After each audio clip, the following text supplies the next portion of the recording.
¿Qué tal? Bienvenidos. Comienza esta discusión abierta, una presentación de CNN Chile y Universidad Central. Tal vez uno de los dolores más grandes que tiene nuestra historia es el atropello a los derechos humanos ocurrido durante 17 años. No ha habido puntos de acuerdo para llegar a una verdadera reconciliación y el tema resurge cada cierto tiempo, y en esta oportunidad con la muerte de Manuel Contreras y por supuesto con el vuelco que tuvo el caso de Carmen Gloria Quintana. Todo eso ha generado una serie de debates y discusiones que comenzamos a profundizar después de esta nota con un panel de lujo.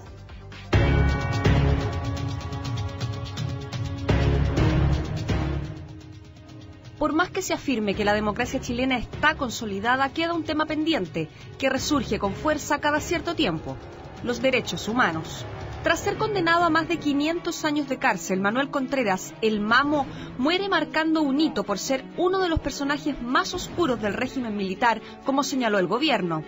Carmen Gloria Quintana, víctima en el caso Quemados, calificó al fundador de la DINA como una de las cabezas visibles de una política sistemática de violaciones a los derechos humanos y represión de la dictadura que gobernó durante 17 años. La ruptura del llamado pacto de silencio en el caso Quemados ha llamado en estos momentos a exigir una vez más de parte de los organismos de derechos humanos que no se agoten las demandas y así no se permita mantener el silencio en lo que Quintana definió como una política de exterminio de parte de las Fuerzas Armadas. Por su parte, el comandante en jefe del Ejército, Humberto Oviedo, señaló en la Comisión de Defensa de la Cámara de Diputados que el Ejército no podría, ni por ética, decir que nosotros albergamos pacto de silencio al interior del Ejército. Pero agregó que si alguna persona que está en retiro tiene por su defensa la opción de guardar silencio, esa es una opción particular y personal que permite la justicia. El debate sobre violaciones a los derechos humanos parece no tener fin en nuestro país y siempre resurgirán con fuerzas las esperanzas y los desalientos sobre si es posible conocer la verdad de estas atrocidades en Chile o, por el contrario, si lo que existió fue una guerra y por lo tanto no habría nada de qué arrepentirse, como sostuvo Contreras hasta su muerte. ¿Es posible la reconciliación? ¿Existen límites para perdonar o se debe buscar la verdad sin importar cuánto tiempo pase? Estas y otras preguntas responden los invitados a esta discusión abierta.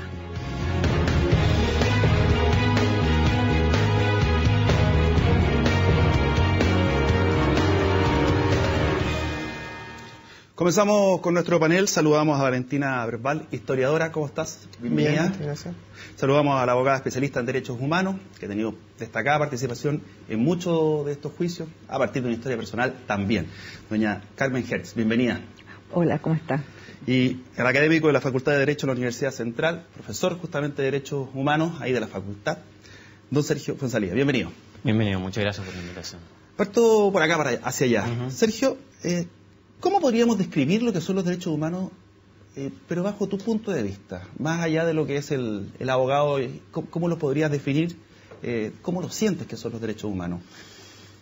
Sí, los derechos humanos, yo veo que hay dos categorías que se pueden ocupar para describirlo. Ciertas condiciones básicas para que las personas puedan desarrollar una vida digna, condiciones materiales y también espirituales, pero también tienen una categoría valórica, en el sentido de ciertas jugadas, ciertos valores, ciertos compromisos de la convivencia humana en aras de promover el desarrollo humano.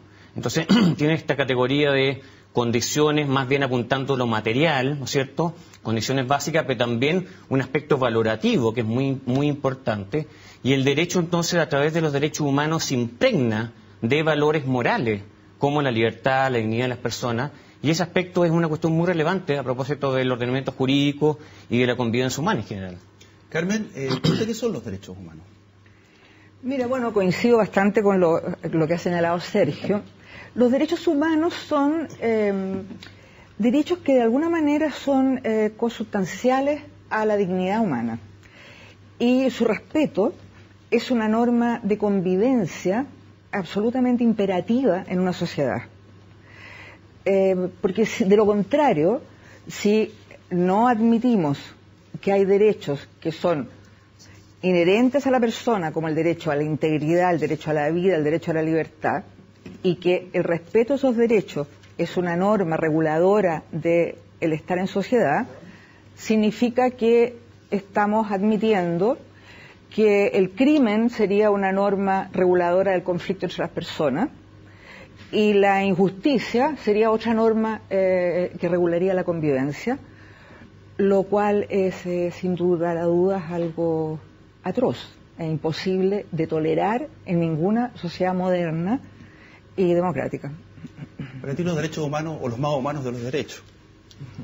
Bueno, yo creo que los derechos humanos evidentemente se relacionan con la dignidad humana y en términos históricos, un poco por definición profesional, se relacionan en el fondo con la posibilidad que las personas sean, que las personas construyan su vida como quieren, sin interferencias, digamos, del Estado, no dependan, por ejemplo, de decisiones de autoridad, como era en la época absolutista, qué sé yo, que las personas tenían algo porque el rey, digamos, le otorgaba una concesión graciosa, como se decía, y básicamente también desde mi tradición, desde la tradición de pensamiento a la cual yo adhiero, que es el liberalismo clásico, hay tres grandes derechos, que es la trilogía clásica, que es la libertad, la vida, la libertad y la propiedad, ¿ya?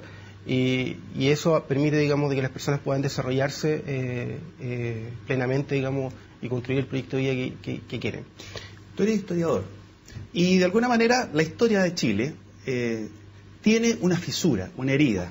No está reconciliada esta sociedad y se ve en muchos instantes.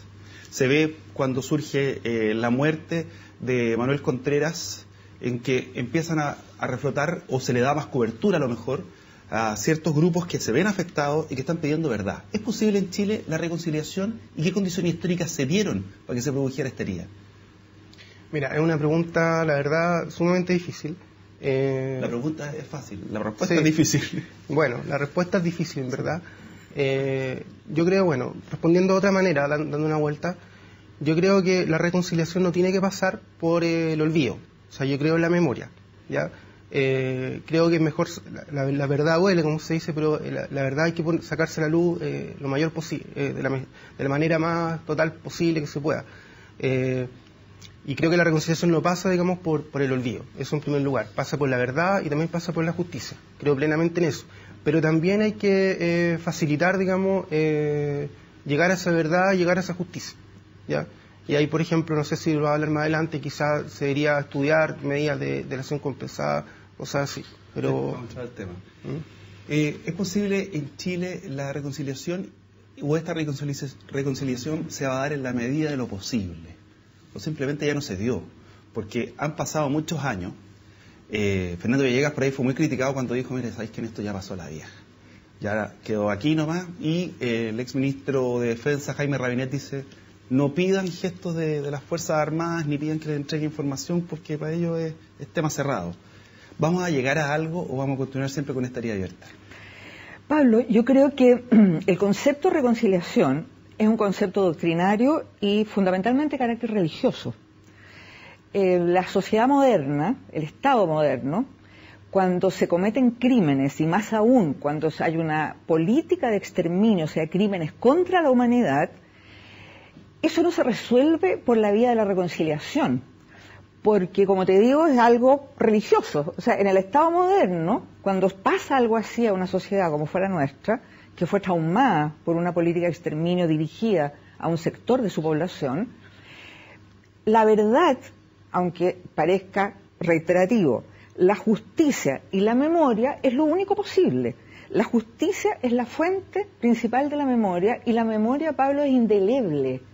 Nadie en Europa se le ocurriría que el holocausto nazi hay que dejarlo en el pasado. No, la memoria es un instrumento del presente, y más aún es un instrumento del futuro. Dependiendo de la memoria colectiva, que esa memoria no esté distorsionada y haya memoria, va a modelar el futuro de una sociedad que fue arrasada por el exterminio y por prácticas genocidas, como fue el caso de la sociedad chilena. Por lo tanto, el término reconciliación para mí no cabe en una sociedad moderna. ¿Y qué cabe? Cabe la verdad, la justicia y la memoria para siempre. Sergio, en ese sentido, ¿cómo podemos avanzar para que esta herida, esto que todavía divide a los chilenos, podríamos decir, se minimice un poco? Porque la verdad que va a quedar siempre ahí. Y va pasando el tiempo, hay mil y tantos casos en los tribunales, pero no necesariamente porque exista verdad y justicia podríamos llegar a reconciliación. Sí, yo comparto mucho lo que ha dicho Carmen. Yo creo que la aspiración social de una reconciliación me parece una cosa desmedida. Y sobre todo después de lo que pasó, digamos. Yo creo que lo que tenemos que aspirar es a construir una sociedad, una convivencia en base a estos valores que yo señalaba de los derechos humanos, a reconocer ampliamente esos valores, y eso pasa por verdad y justicia, ¿no es cierto? Y entonces fundarse una sociedad en base a esos valores democráticos y de reconocimiento de la dignidad de las personas. Creo que eso debería ser el horizonte a lo cual nosotros tenemos que propender, y en eso, digamos, creo que hay países que precisamente han avanzado muchísimo en ese sentido, y no pretender, digamos, que no hayan adversarios también políticos. La idea es que no hayan enemigos políticos, pero pueden haber adversarios, hay posiciones diferentes. El punto es cómo la sociedad es capaz de procesar esas diferencias, fundándose en estos valores de los derechos humanos, fundándose en la participación política, en la libertad, en la dignidad. Bueno, y ahí construir una sociedad que no va necesariamente a ser una familia. Eso es una aspiración, creo yo, completamente desajustada a la realidad. Y justamente por eso, digamos, no tender en la política a ese horizonte, creo que va a ser... está condenado al fracaso. Creo que es mucho más sensato, mucho más coherente, mucho más moderno, como también dice Germán, y que la idea es que instalamos una sociedad en base a una convivencia fundada en los derechos humanos. Eso es la aspiración a la cual tenemos que mirar. Sebastián Piñera dijo, aquí hubo cómplices pasivos. ¿Eso fue un avance para el sector? Yo creo que sí. Creo que la derecha también tiene que construir una memoria sobre los derechos humanos, una memoria que tiene que construir también sobre la base de una reflexión. Por ejemplo, ¿por qué callaron, digamos, frente a las violaciones sistemáticas de los derechos humanos que ocurrieron en la dictadura? Y lo digo yo, que soy una persona que pertenezco a la derecha liberal. Y también, ¿por qué apoyar una dictadura tan larga, un régimen tan largo? Uno podría esperar, o sea, explicativamente uno podría decir, bueno, podrían apoyar un régimen un tiempo, pero transitar rápidamente a la democracia, etcétera. Y eso es algo que la derecha tiene que construir, y Sebastián Piñera yo creo que ayudó a eso. Ahora, también estaba faltando, porque Piñera obviamente fue opositor a Pinochet, fue opositor a la dictadura, entonces él de alguna manera fue consecuente consigo mismo. Pero creo que en su momento no fue tan apoyado por el sector político, que por la derecha, por la alianza, la UDI, Renovación Nacional, sobre todo en ese momento. Y creo que también fue un avance, una declaración que salió el sábado pasado, a raíz de la muerte de Manuel Contreras, en donde el nuevo referente señaló una condena total, absoluta, digamos, a las violaciones de los derechos humanos, y que esto nunca tiene que volver a ocurrir. Y eso yo creo que también es un avance, o sea, también esto tiene que irse construyendo todavía, pero hay que ser tajante, o sea, es algo que no puede, no hay contexto alguno, digamos, que justifique muertes, desaparecimientos, torturas, etcétera. Claro, de repente ir a las causas históricas, ¿por qué se produce todo esto? Es netamente un listado de datos, porque no tienes cómo justificar bajo ningún punto de vista lo que ocurrió. Sí, o sea, mira, es que lo que pasa es que igual hay que distinguir en lo que es el análisis histórico del juicio moral. Obviamente el análisis histórico, hablar de contexto está bien, eso lo hacen todos los historiadores de izquierda, derecha, etcétera. Se puede discutir por qué se llegó al quiebre de la democracia del 73, pero las violaciones de los derechos humanos es algo tan grave que no hay contexto que valga para justificarla, digamos. O sea, uno puede entender por qué se llegó al régimen nazi, por qué se llegó, digamos, a la, no sé, pues a dictaduras comunistas, digamos, en el siglo XX, que fueron brutales, y eso es para entender, pero eso es distinto, uno puede entender, digamos, por qué ocurren estos procesos, y es bueno entender, es bueno aprender también de la historia, pero es distinto, digamos, de relativizar, a partir de un supuesto contexto, una supuesta comprensión histórica, relativizar, digamos, ciertas cosas, digamos, que son claramente inmorales y son violaciones a los derechos humanos fundamentales, etcétera. ¿Cómo siente usted que el cierre del penal Cordillera hubiese venido justamente de un presidente de derecha? Fue un avance, como decía recién Valentina, y usted por qué cree que en algún momento el nuevo referente, o personeros como por ejemplo el exministro Chadwick, reconoce violación a los derechos humanos, reconoce e incluso pidiendo perdón en algunas oportunidades? ¿Qué hace que eso se vaya produciendo en un sector que apoyó a ese gobierno, y en el caso de Sebastián Piñera, que venía de la derecha sin haber apoyado a Pinochet? Bueno, sin duda que el cierre del penal Cordillera fue un acto positivo, o sea, es eso, y muy valorable. Igualmente la declaración a la que se refiere Valentina del sábado pasado, después de la muerte de Contreras, es una declaración que implica un avance. La derecha liberal que se desmarque y se al eje, ¿no es cierto?, de de la dictadura atroz, digamos, ¿no es cierto?, de los 17 años, por cierto que le hace bien a todo Chile. El tema, cuando se habla de los cómplices, el tema es que hubo un sector, ¿no es cierto?, muy característico, un sector político, que justificó el exterminio, que lo propició, lo avaló y lo aplaudió. Ahora, ese sector político, que hoy sería la derecha pinochetista, por así decirlo, no tuvo a lo largo del tiempo, ni a lo largo de la transición, ningún tipo de sanción. No me refiero a la sanción penal solamente, sino que no tuvieron ni sanción social, ni sanción moral, ni sanción política. Continuaron siendo actores, ¿no es cierto?, muy activos además en la política chilena. Bueno, eso creo yo que esa falta de, o esa impunidad social, política y moral, le hace profundamente mal a la reconstrucción de una sociedad que necesita ser reconstruida cuando ha pasado, como señalé anteriormente, por ser víctima de una política de exterminio. No es posible, ¿no es cierto?, aceptar esa impunidad, como digo, total, en la que vivió la derecha pinochetista durante, yo diría, todo el periodo de la transición. Digamos, hasta el momento que Pinochet es detenido en Londres, aquí, digamos, la llamada política de los acuerdos con los sectores hegemónicos, por supuesto, que no eran acuerdos con ningún otro sector, estableció e instaló un manto de impunidad que le ha hecho muy mal a Chile. Insisto, y lo vuelvo a reiterar, no hay una sociedad decente que se pueda reconstruir si tú no te miras en el pasado, no reconoces ese pasado y no estableces que ese pasado es el reconocimiento y la memoria, es una acción liberadora, ejemplarizadora y que va modelando el futuro. ¿Qué simboliza para usted la muerte de Manuel Contreras? Lo que yo señalé, murió un represor, murió un genocida, murió un hombre emblemático, ¿no es cierto?, en las prácticas de exterminio, pero fue uno más de todo un núcleo y de un pensamiento que alimentó lamentablemente a las Fuerzas Armadas y en particular al Ejército, de visualizar al opositor político como un enemigo interno al que había que eliminar. Esa es la doctrina en la cual se formaron los oficiales de la mayoría de los países de América Latina y en particular del Cono Sur, que es donde se instala la dictadura de los 70. Esa es la doctrina de la seguridad nacional, que es un concepto ideológico de la Guerra Fría. Y ahí fueron formados en esa escuela.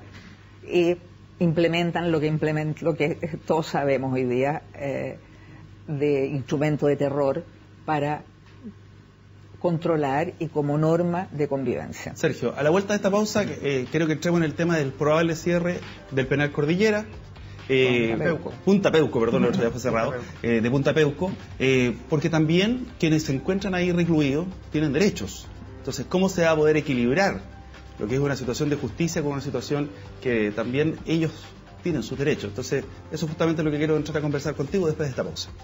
Bien, ya estamos de vuelta, estamos en esta conversación, en este debate de derechos humanos, y uno de los puntos que se ha discutido es el cierre del penal Punta Peuco. Para muchos, estar en una situación de privilegio no se equipara con los derechos carcelarios de otros. Y para otros dicen, bueno, hay gente mayor que también tiene derecho a ser protegido, que si yo los pasara a otra cárcel van a tener que estar igual segregados.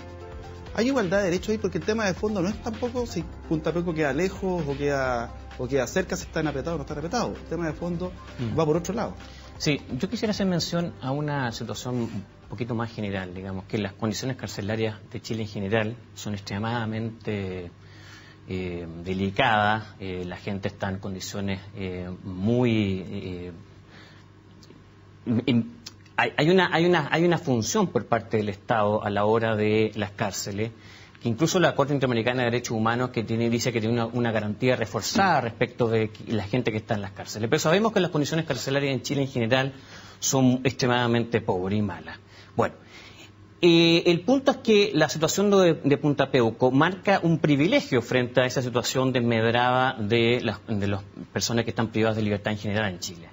Entonces, yo creo que la mirada debe tener dos patas, digamos. Una es cómo mejoramos las condiciones carcelarias en general en Chile, Eso creo que no debemos olvidarlo, y esto es una situación que nos permite abrir también ese debate, pero también cómo no permitir situaciones de privilegio, porque según la Constitución no hay personas ni grupos privilegiados en Chile, y en la medida que son un grupo privilegiado de personas privadas de libertad, debe necesariamente superarse esa situación, y creo que a la postre debe ser cerrado ese centro penitenciario. Ahora, el punto es cuando esas personas, por las condiciones particulares que tengan, deban ingresar a los otros centros penitenciarios comunes, bueno, se tendrá que hacer algún tipo de diferencia, cosa de poder velar, digamos, por esta situación particular, darle garantía de seguridad, eso es evidente, digamos, pero creo que no se puede hacer una diferenciación tan marcada como la que existe ahora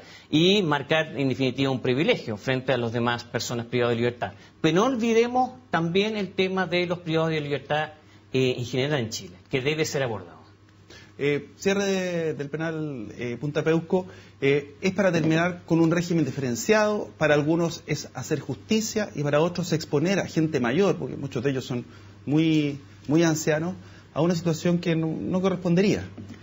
No, Punta Peuco está reflejando un privilegio de un determinado grupo de criminales, ¿no es cierto?, que están como por sobre las normas que rigen en general. Entonces, eso es lo que irrita.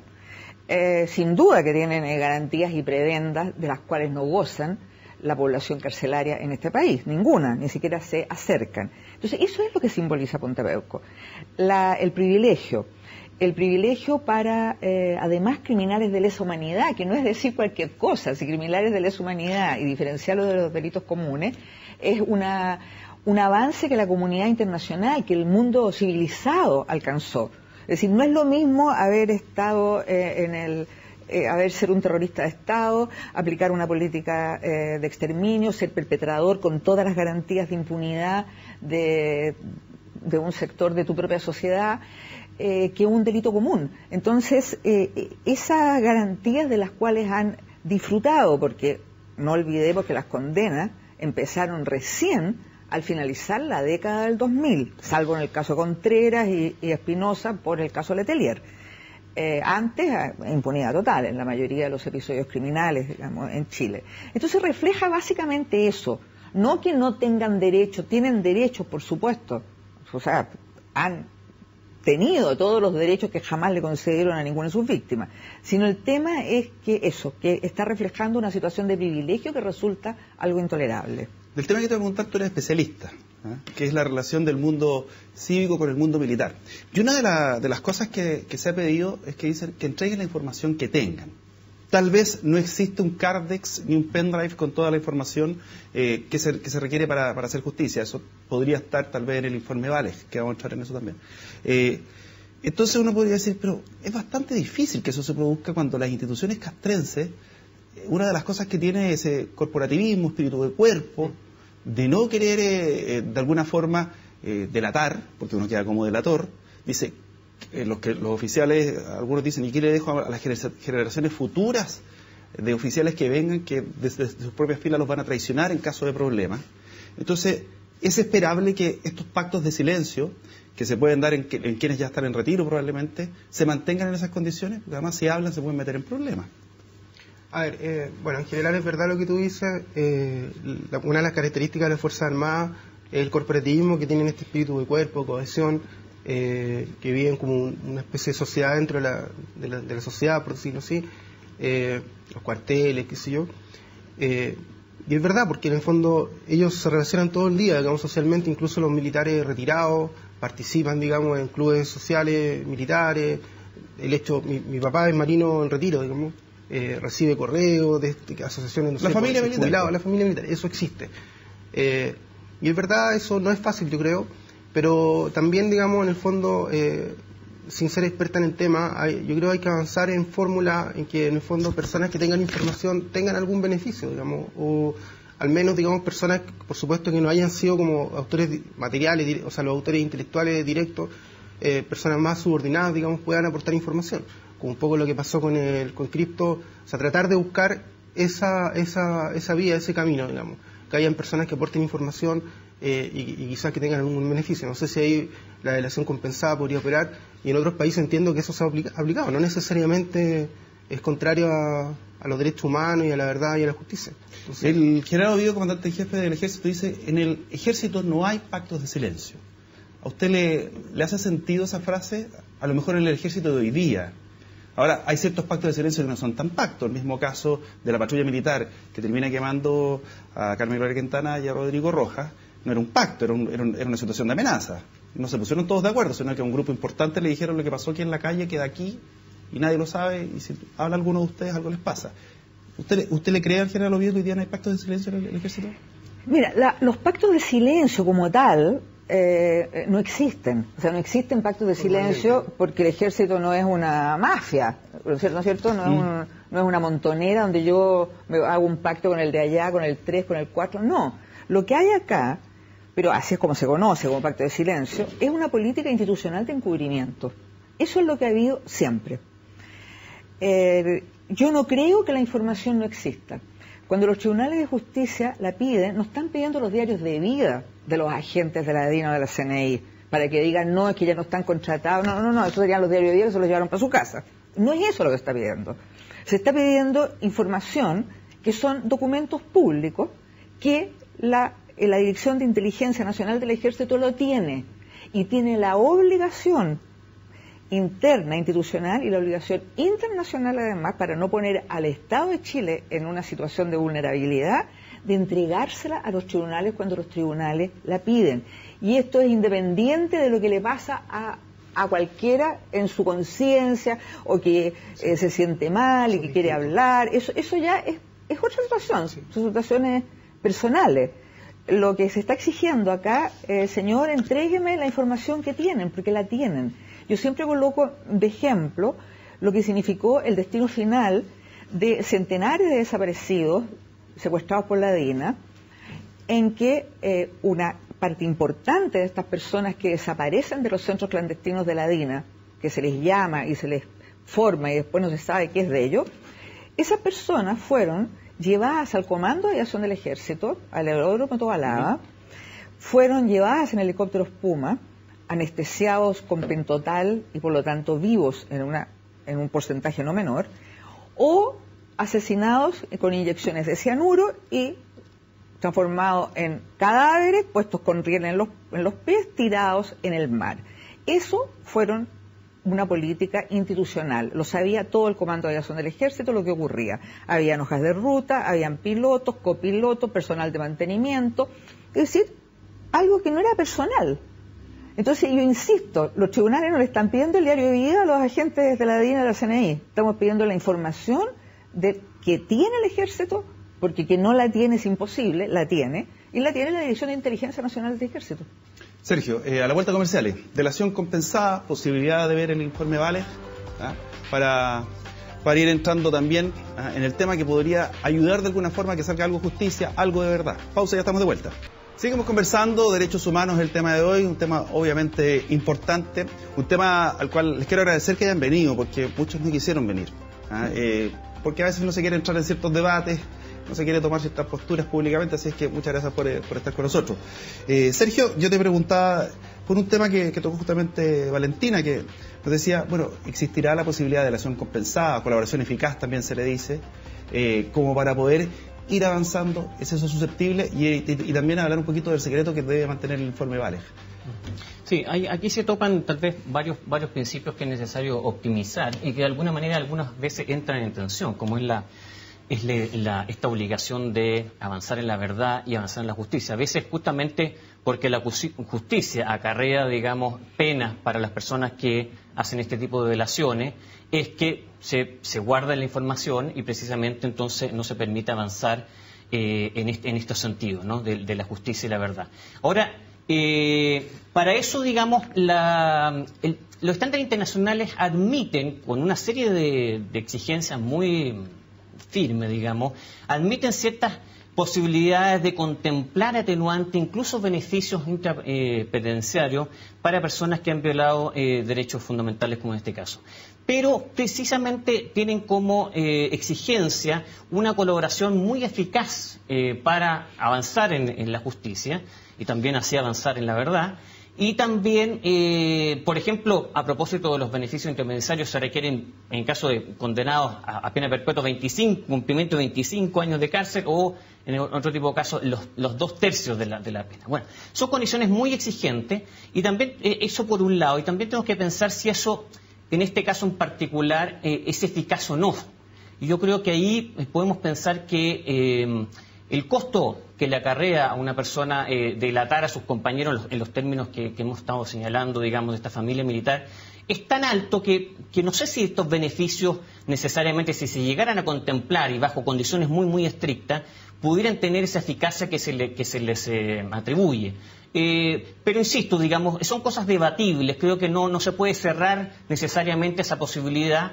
Pero, claro, eso entra también en una cuestión que es muy importante. Eso no puede ser permitir, digamos, que se avance en la impunidad, en ningún caso. Siempre tiene que haber una sanción proporcional a la magnitud del delito, pero dentro de ese espacio se puede contemplar estas figuras de flexibilidad, pero bajo toda esta dinámica, digamos, que lo hace una cuestión por un lado debatible y por otro lado que se requiere tal vez un debate más sofisticado, más amplio a propósito de ese punto. Se me había quedado una cuña en el tintero del bloque pasado, pero no la queremos perder, porque le preguntamos a la gente en la calle qué le pareciera que se cerrara el penal de Punta Peuco y esto nos respondió.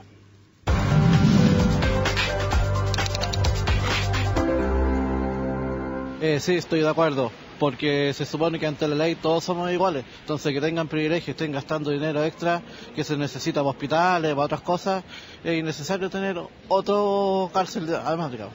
Yo creo que merece una evaluación para ver si es conveniente que eso ocurra. No tengo una respuesta definitiva, sino que creo que es conveniente que se evalúe la conveniencia o no conveniencia de que eso ocurra. Sí, por supuesto, porque si cometieron un delito tienen que pagar como todo el mundo paga, ¿no? ¿Por qué preferencia? No, porque ya cuando se hizo esa cárcel se hizo con una finalidad y de todas maneras, tal como lo han dicho las mismas autoridades, todo eso es una cárcel como cualquiera, con la única diferencia que es de otro estatus nomás.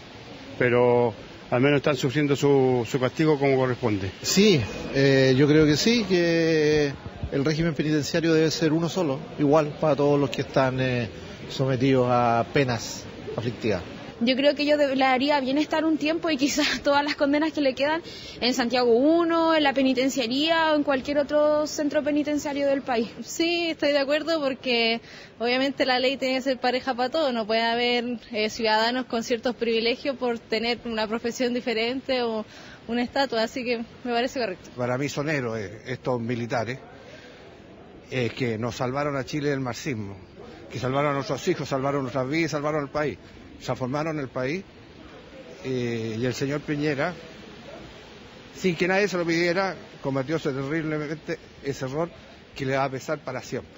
Lógico, tienen que hacer si eso es un gasto, que con ese gasto para la gente pobre. Con lo que hacen con esos gastos no me cae la menor duda, pero eso tendría que haber sido, pero mucho tiempo.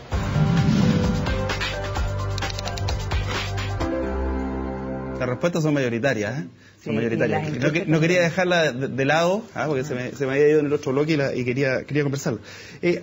Hablábamos del informe Valech, y muchos dicen, mira, ahí hay fuente de datos, de verdad, de personas implicadas, además están las víctimas y sus testimonios. ¿Abrirlo o no abrirlo? ¿Esperar los 50 años o no? No, yo creo que se debe, es imperativo levantar ese secreto con resguardo, por cierto, de la privacidad de aquellas víctimas que no quieran y no deseen que sus testimonios sean públicos.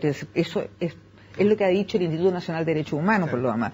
Por supuesto, resguardando con todos los mecanismos, pero el informe Valech lo que tiene son los testimonios de las víctimas, y las víctimas no siempre sabían el nombre de los torturadores. Daban señales cuando finalmente podían determinar, sobre todo cuando están en centros clandestinos. Claro, tú puedes, a partir de los testimonios del Valech, establecer una cierta base de datos de represores.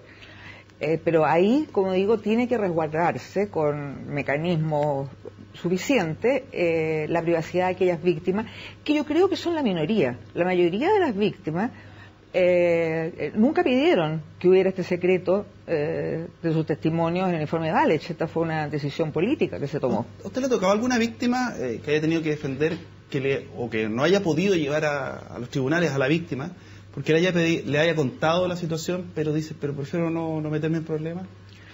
No quiero recordar, no quiero pasar como de nuevo. Abogado en la Vicaría, mira, en el caso de las víctimas sobrevivientes, que nosotros tomábamos los testimonios de personas que habían pasado, sobre todo por recinto clandestino, no, a mí no me tocó jamás que me pidieran que ese testimonio fuera secreto. Nosotros inmediatamente pedíamos una declaración jurada ante notario, que la hacía pública por ese solo hecho, y eran elementos para demostrar lo que en Chile estaba pasando y ocurriendo. A mí, como abogado, personalmente, no me tocó nunca una situación como esa. ¿Tú crees posible que estén dadas las condiciones como para que este informe Walech aporte algo en el sentido, no solamente en el sentido de los tribunales, sino en el sentido de que sea alguna forma de ayudar en este proceso? No solamente me refiero a la parte de justicia, sino también a lo mejor como una manera que pudiera tener las personas de dar a conocer cada una de las situaciones ya en otro nivel, porque probablemente el haber ido a la comisión, además estaba resguardada por un hombre, como era Monseñor Walech, que da la posibilidad o el aura de secreto de confesión, pero de repente puede servir como para el desahogo. Bueno, obviamente el informe Walech, yo creo que en términos personales fue una instancia que ayudó a las víctimas de tortura para contar su historia. Ya eso tiene como un carácter terapéutico y en términos si ayudaría, digamos, sacar esta información a construir, digamos, mayor verdad y mayor justicia.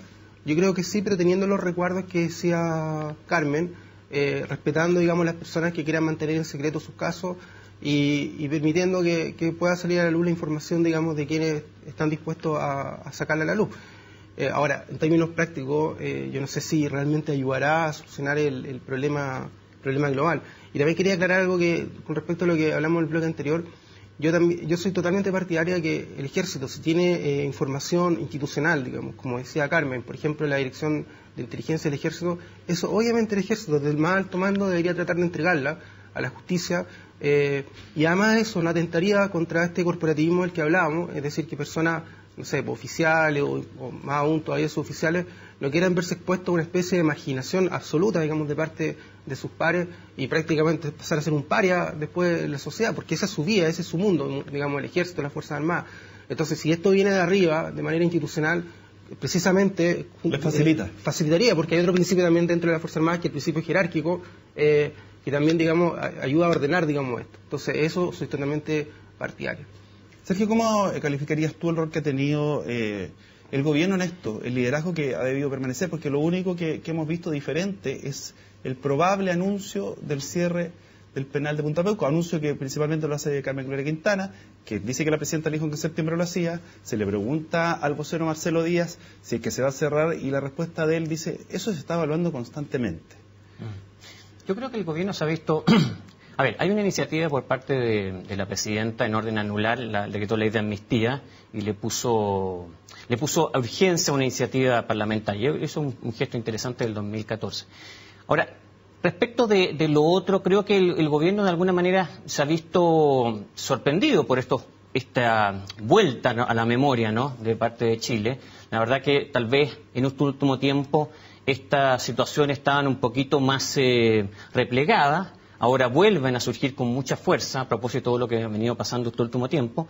Y creo que en ese sentido yo creo que el gobierno debería tomar una iniciativa importante, como puede ser el cierre de Punta Peuco, y otro tipo de iniciativas, por ejemplo, a propósito del decreto de ley de amnistía, y algunas medidas en orden a avanzar en la justicia, y no solo respecto de la justicia a propósito de estos delitos de lesa humanidad ocurridos durante la dictadura, sino que a propósito de los derechos humanos en general y su protección respecto, por ejemplo, de militares con civiles, avanzando sustancialmente en lo que es la modificación del Código de Justicia Militar o reemplazando el Código de Justicia Militar, que ha sido, de acuerdo al análisis de la Corte Interamericana de Derechos Humanos, ha sido calificado como un código que viola flagrantemente las condiciones de un debido proceso. Una justicia paralela. Exactamente. Entonces, yo creo que esos niveles de avance por parte del gobierno sería muy interesante que lo abordara. ¿Y usted está satisfecha con la postura que ha tomado el gobierno respecto a la materia de derechos humanos o no se ha visto postura?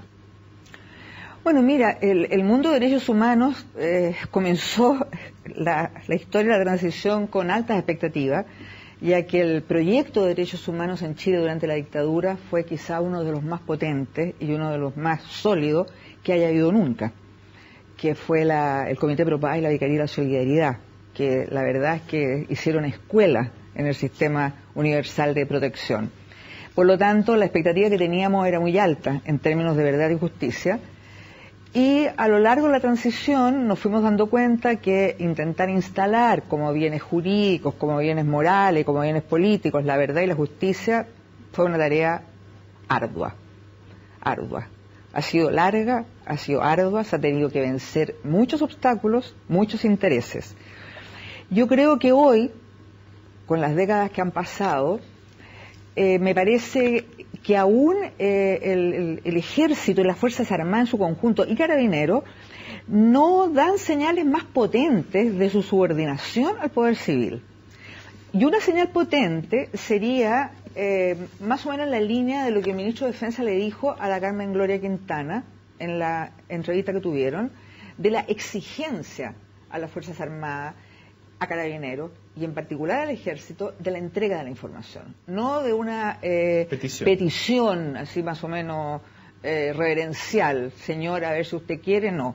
Es mi subordinado, eso es lo que son, es un ejército que es obediente, que no es deliberante, la característica elemental de un Estado democrático. Creo que eso sería importante, la exigencia. Creo que también, como dice Sergio, el cierre de Punta Peuco, por lo que representa en términos de privilegio, como decíamos, y la irritación de la gente, que va a ser una medida importante.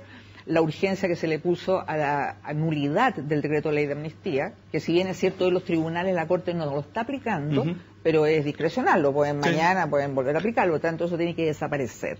Y la reforma sustancial a la justicia militar, que como también dijiste tú, ha sido uno de los temas en que la Corte Interamericana, en el caso Palamara, por ejemplo, acusó al Estado de Chile de haber violado la Convención Americana, precisamente porque la justicia militar, tal como está hoy día instalada, es una especie de enclave, digamos, de un enclave, de una justicia que no es independiente, que no hay debido proceso, en fin, todas las características que tenemos, y que no tiene ninguno de los estándares mínimos de un Estado democrático.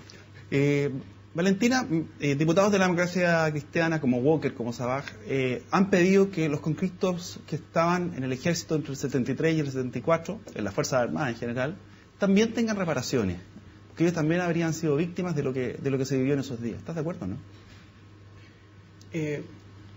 Puede ser, pero no sé en qué sentido víctima, en el sentido de que fueran obligados a ejecutar ciertos actos.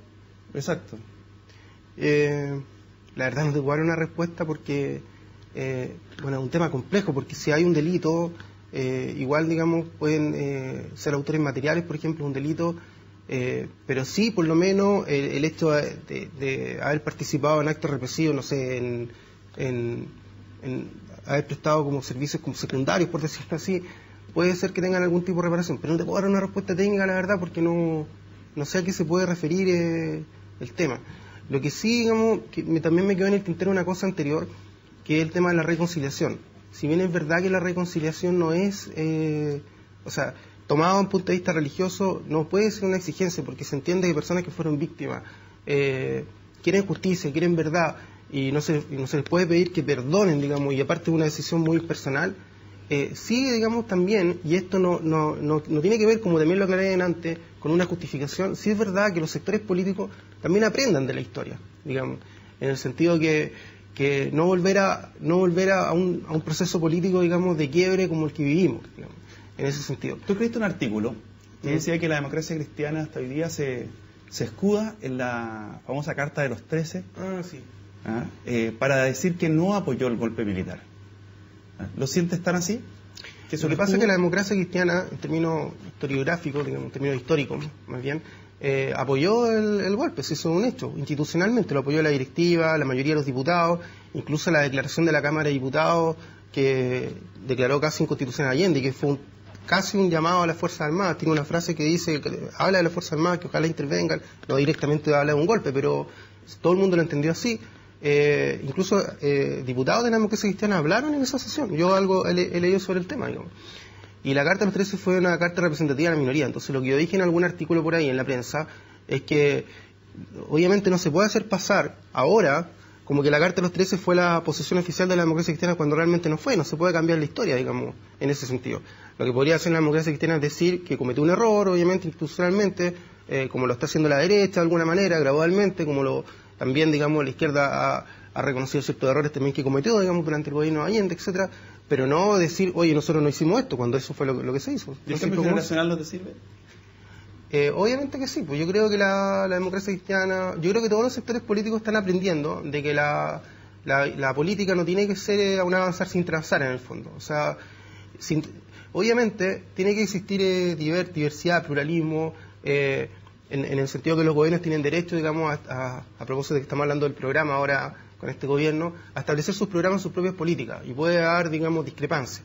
Pero tiene que haber grandes consensos, como por ejemplo sobre el mismo tema que estamos hablando, el tema de los derechos humanos, que no se pueden violar. Tiene que haber un gran consenso sobre la democracia, que no se puede quebrantar. Y también tiene que haber, digamos, acuerdos sobre temas fundamentales, digamos, un rayado de cancha fundamental en el sistema.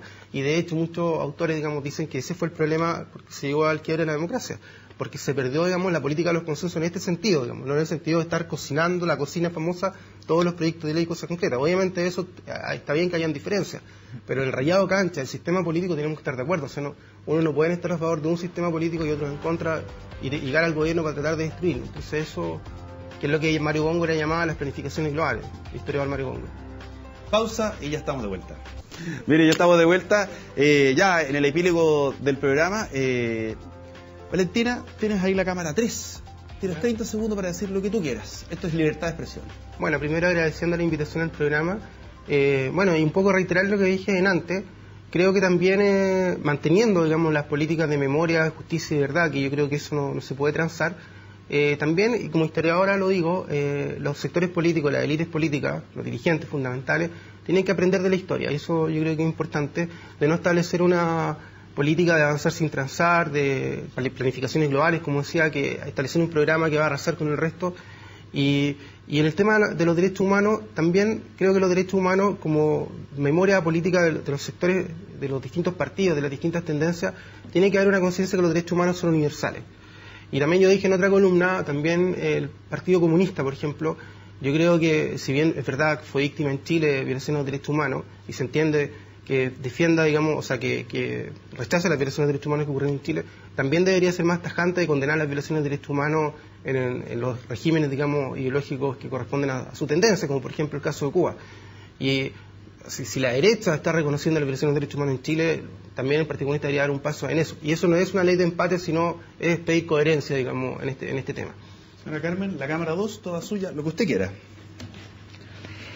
Mira, bueno, en un país que sufrió, como he dicho, pero bueno, agradecerles además la invitación lo primero, pero un país que sufrió las prácticas de exterminio, que hubo prácticas genocidas desde el Estado para aniquilar y exterminar a un sector de la sociedad chilena. ¿Y a qué sector?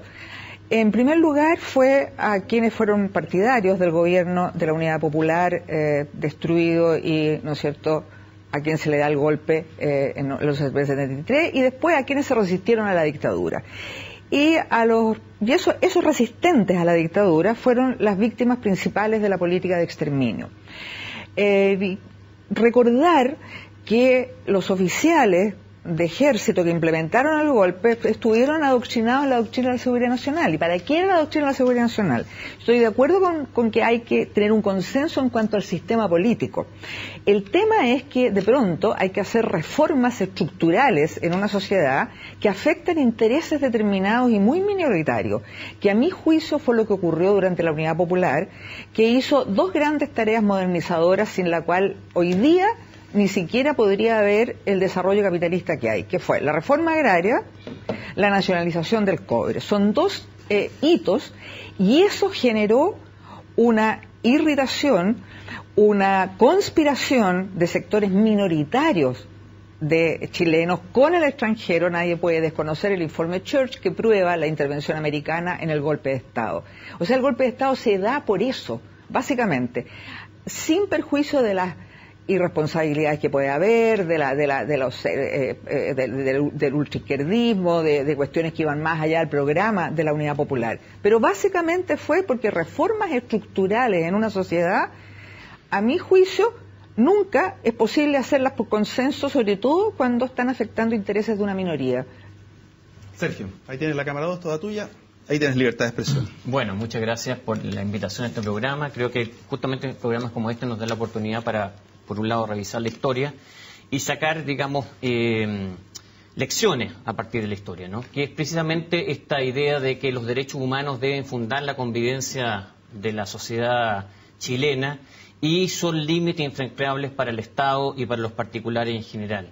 Creo que precisamente, digamos, la sociedad, más que una reconciliación, como lo que dije al principio, se debe avanzar sustancialmente en abordar esto desde el punto de vista cultural, convenciéndonos de esa perspectiva, pero también con pasos sustantivos por parte del Estado en orden a modificar, digamos, estructuras que de alguna manera hacen pervivir violaciones de derechos humanos. Creo que, por ejemplo, el tema del Código de Justicia Militar debe ser abordado con urgencia por parte del gobierno y eso de alguna manera va a evitar esta suerte de impunidad que tiene la Fuerza Armada en su relación con los civiles ahora, y eso es una cuestión que tiene que ser abordada con urgencia por parte de este gobierno. Señores panelistas, muchas gracias por habernos acompañado. Quisimos tocar un tema país. Invitamos de todas partes, de todos los sectores. Muchas gracias a ustedes por venir a esta conversación. Aquí termina Actualidad Central, esta discusión abierta, una presentación de CNN Chile y Universidad Central. Nos encontramos el próximo fin de semana con otro tema país, otro tema que le interesa, ojalá.